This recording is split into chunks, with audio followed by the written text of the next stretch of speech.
The 42nd chapter of the book of Isaiah in the Bible clearly foretells the coming of an Arabian prophet, specifically Prophet Muhammad, peace and blessings be upon him. Isaiah describes itself as a prophecy about the future. God states that, "The former things have taken place, and new things I declare." God starts the chapter by drawing our attention to a very special person that he will send. He describes this person as my servant, whom I uphold, my chosen one in whom I delight. At least 3 of the names of the Prophet Muhammad are mentioned: servant, chosen one, and in whom I delight. Isaiah is originally written in Hebrew. Arabic and Hebrew share a lot of common words because they are both Semitic languages. Isaiah uses the Hebrew word ebed for servant. The Arabic word for servant is abd. Prophet Muhammad is known as God's servant. In Arabic, Abdullah. Chosen one is Mustafa in Arabic. This is another of the names of the Prophet Muhammad. The one in whom God delights in shows that this person is beloved to God. Habibullah in Arabic, which means beloved of God, also happens to be one of the Prophet Muhammad's names.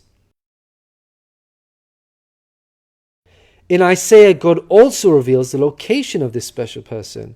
He states, "Let the wilderness and its towns raise their voices.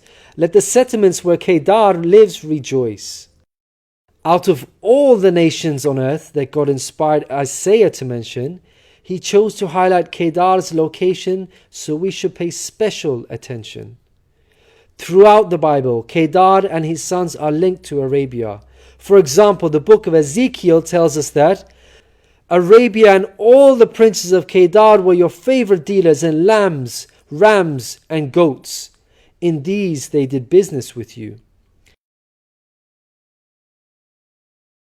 In Isaiah, God goes on to narrow the location down further to a specific city within Arabia. He states that the people of Selah should sing for joy. Let them shout from the mountaintops. The place Selah pinpoints the exact location in Arabia. The place being spoken of is the city of Medina in Saudi Arabia, because Selah is the name of a famous mountain in Medina. Medina was the city of the Prophet Muhammad. An important point worth mentioning is that historically we know there was a presence of various Jewish tribes in Medina before the advent of the Prophet Muhammad. Both Jewish historians and Islamic history records this fact. The question then arises, why were there numerous Jewish tribes within Medina? The answer is that the learned Jews were aware of this prophecy in Isaiah and were anxiously awaiting the coming of a new prophet. Islamic history records the fact that whenever a dispute arose between the Jews and the Arabs in Medina, the Jews used to taunt their pagan Arab neighbors by saying, "When our prophet arrives, we shall obliterate you." The Quran also affirms this. God says, "Is it not a sign to them that the learned men of the children of Israel knew it as true?" In Isaiah, God informs us that the special person will bring something new. Mankind is told that we will sing to the Lord a new song, His praise from the ends of the earth. The statement "a new song" means a new law, a new way of worship. This is exactly what Islam represents. The emphasis on the new song here is singing the praise of God all over the earth. The Quran opens with the statement, "Praise be to God, Lord of the worlds," and is recited by Muslims all over the world during prayers every day. The new song cannot refer to Jesus because he did not bring about anything new. Rather, he confirmed the law of Moses that was already there. In the Gospel of Matthew, Jesus said, "Think not I am come to destroy the law or the prophets. I am not come to destroy, but fulfill." Jesus obeyed and followed the law of Moses throughout his life. Jesus didn't sing a new song. He sang the same song of Moses, the Torah. Moreover, the disciples of Jesus also followed the law of Moses, even after Jesus departed. In the book of Acts, we are told that the disciples looked to the Torah for guidance. For the law of Moses has been preached in every city from the earliest times.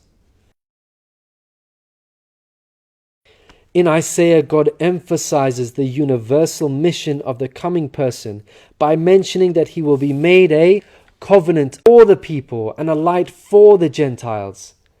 Gentiles means non-Jews. The Quran confirms the Prophet Muhammad, peace be upon him, was sent to the whole of mankind, Jews and Gentiles alike. In the Quran, God tells us, "We have sent you, O Prophet, as a bearer of glad tidings and a warner for the whole of mankind, but most people have no knowledge."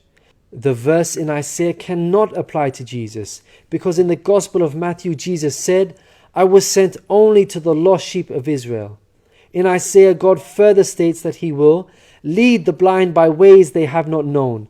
Along unfamiliar paths I will guide them. The pagan Arabs at the time of the Prophet Muhammad fit this description perfectly, because they had not been sent a messenger prior to Muhammad. The Quran bears witness to this. God states that Muhammad was sent to warn a people to whom no warner has come before. The verse in Isaiah cannot apply to Jesus, because his people, the Israelites, had already received a multitude of prophets from God. In Isaiah, God emphasizes that this special person will be sent to those who trust in idols, who say to images, "You are our gods." The whole of Arabia at the start of Muhammad's prophethood consisted of idol worshippers. Again, this cannot be a reference to Jesus, because his people, the Israelites, were monotheists and not idol worshippers. Moreover, Jesus explicitly told his disciples to stay away from the idol-worshipping Gentiles, the exact opposite of what God prophesied in Isaiah. The Gospel of Matthew tells us that these 12 Jesus sent out with the following instructions: do not go among the Gentiles.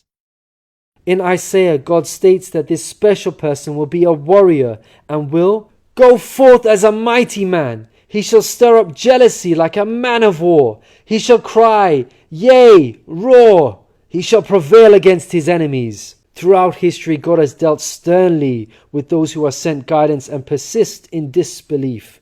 Prophet Muhammad, peace be upon him, had to engage in many battles with the idol-worshipping enemies of God and ultimately prevailed against them. By comparison, Jesus did not triumph over his enemies. According to Christians, he was crucified by them. Moreover, Jesus wasn't interested in fighting. He was not a man of war. He was a pacifist, according to the Bible. He said such things as, "For all who draw the sword will die by the sword," and "My kingdom is not of this world. If my kingdom were of this world, then would my servants fight." In Isaiah, God gives us a list of momentous achievements for this special person.